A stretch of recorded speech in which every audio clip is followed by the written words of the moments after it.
Hello, in this video we're going to take a closer look at loading and unloading materials. So this is applying forces, whether tensile or compressive, to materials and seeing how the force is and the extension, how the relationship between the two of them is changing. We've already started looking at this to some degree when we were looking at Hooke's law, that if we've got our extension and our force, they're proportional to each other in the region of elastic deformation. So these two will be proportional to each other up until the elastic limit. So up until that point, if we remove the force, then the object will go back to have zero extension again. It will undo the deformation essentially. So we'll be staying on this straight line up until the elastic limit. What happens beyond the elastic limit will vary from material to material, but we know that once we go past this point, we can't go back to where we started.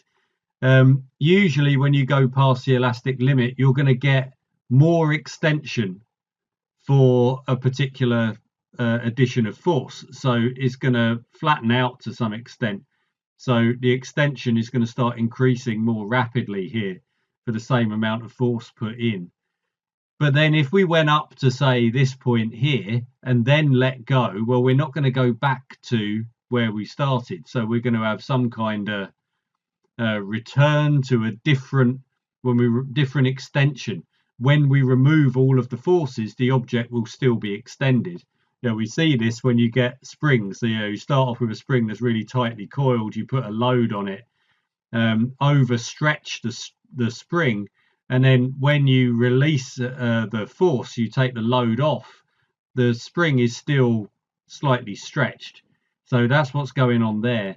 Thinking of what we were saying with Hooke's law and these extensions, looking at elastic potential energy, that the work done is the area under the graph. So we've got this area here between the two lines, and that is the work that's gone into deforming the material that we don't get back. So we'll get back all of this bit when we release the force, and it shrinks back down to some extent towards where it started. But this area here, we've lost all of this into deforming the material. So that's what's going on with these substances, materials that are inside the elastic limit, and when we go beyond the elastic limit. Now we do have quite a lot of materials that just don't obey Hooke's law at all, or if they do obey Hooke's law, it's for a very, very small period. I mean, you can quite often approximate materials over very small extensions to be obeying Hooke's law. But you get one of the most famous ones that you have to draw out quite a lot is what they call a hysteresis loop. Hysteresis loop. These are the sort of force extension graphs that you might get with a lot of rubber products or tires. And I'll get back onto tires in a moment. So it might load in a particular way. You get this weird sort of curving structure.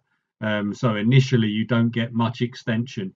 Then you get, it's almost like you're getting an inelastic bit here almost, where you're getting this big extension for a small force, and then it starts making it more difficult to extend again. So sort of needing a big force to get the extension going, then you get a period of rapid extension, and then it starts slowing down again.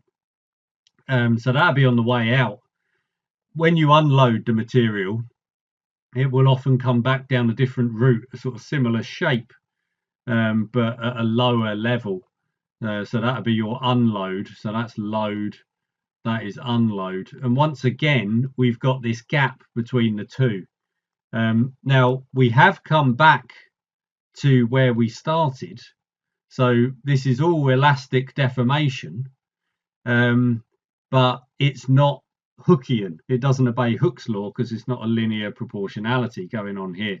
And we've got this area in between the two lines, just as we have done over here. And this is energy that would have been lost in the load unload process.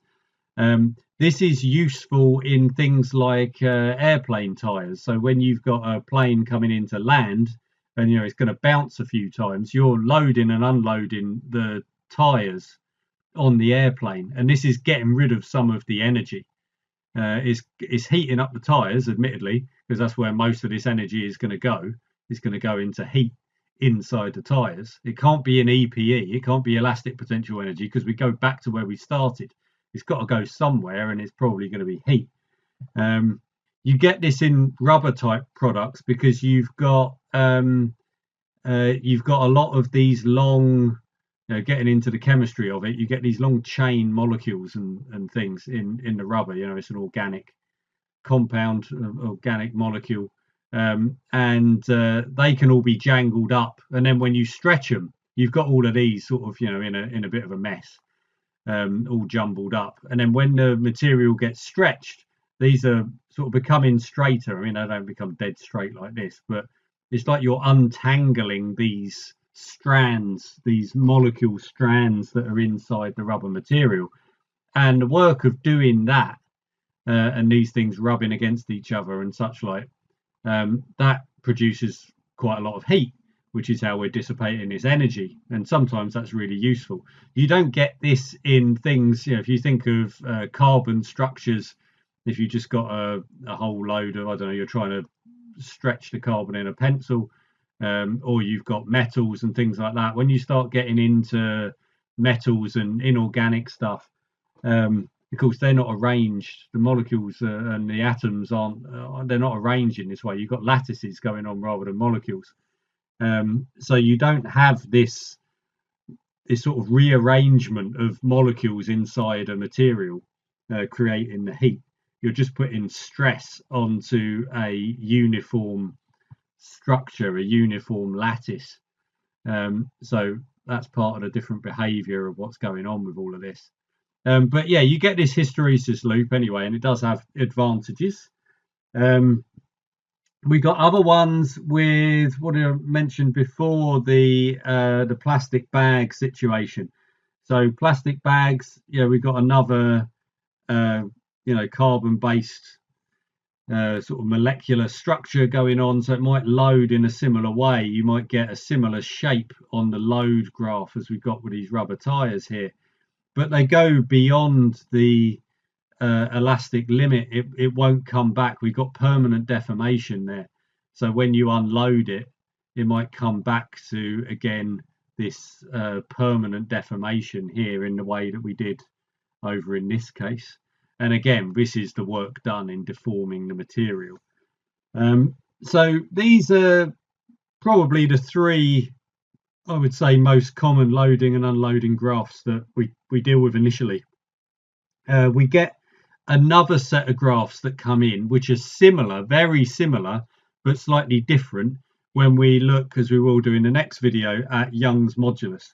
Because all of these things that we're looking here at, these force versus extension graphs, these are okay, they're material specific, but it's not just based on the material. It's as we saw with the springs, it's a geometric thing as well. How thick is the wire in the spring? How tightly coiled is the wire in the spring? It's not purely a property of the material just on its own. So this is a combination of material and shape that's going to affect all of these graphs of force versus extension.